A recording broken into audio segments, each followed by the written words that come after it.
At The Connection, we work with people rough sleeping in Westminster.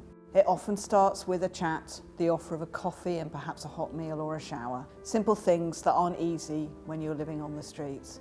Then it's about listening to people, building up trust and understanding so we can discover what someone needs next. And ultimately it's about finding a way off the streets and a place to call home.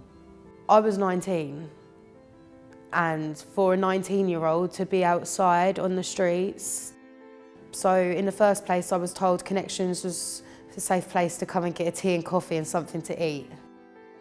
Then they give me my key worker Hannah, who absolutely brilliant, loved her. Every time I ran away she just, Jade, you're okay, come back. And it got to a point where I trusted her, and when you've got someone that believes in you, it makes a whole world of a difference. Connections made me feel safe. Connections give me a chance. We tend to bring in services that they can access, that's really at their fingertips. We also provide showers, laundry, food. Without that sort of support, it's very hard for clients to want to engage with us. I think they need to feel comfortable, they need to feel good about themselves, which means freshening up, and then 9 times out of 10 they kind of start to engage and open up a little bit.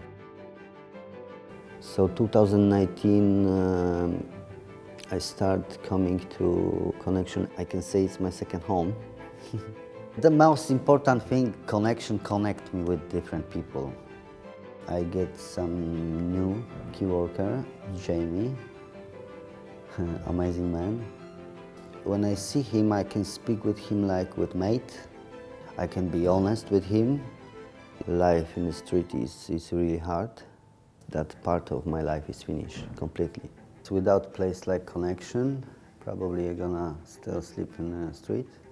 We will work with people over a long period of time because that is normally what it will take to build up the trust and then get the work done to get people into the services that they need to deal with the underlying causes of their homelessness. And that will generally be access to affordable accommodation, access to treatment services to address very long-standing mental health and addiction issues, as well as some other things that might be specific to that person's situation. So what we offer here is activities and groups that try and give back some of the things that people lose when they're on the streets.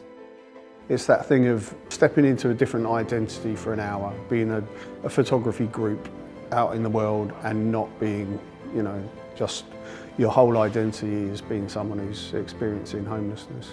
The people that we work with have experienced some awful, awful things. So we try and bring a lot of services to people, whether that's having them in the building, whether that's taking those services out onto the street.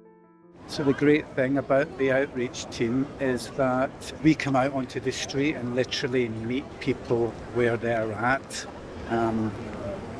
We find that a lot of people with the highest sort of unmet substance use needs, maybe untreated mental health, also untreated physical health, are just not accessing any support around those. We can provide like basic facilities for them, like in my bag I have hats, scarves, vouchers, anything they need there and then. We also invite them into our building where they can access the basic services. Women are much more likely to access services if they are women-only space, and as a result of that we've opened up our centre on a Wednesday morning for women only. Another thing that we've done is to dedicate our supported accommodation service as a women-only accommodation service. Because I'd been going into A&E sort of to sleep, so I didn't have to sleep rough. They referred me to here. I just thought, what a beautiful place. They offer a huge amount of support. It's a way to start, and it's got to be part of me that's got to be involved. I think it's just my favourite place because it's me. Everything about the place is me. Thank you for learning more about our work, and thank you for your support. Together we can make London a city where no one sleeps rough.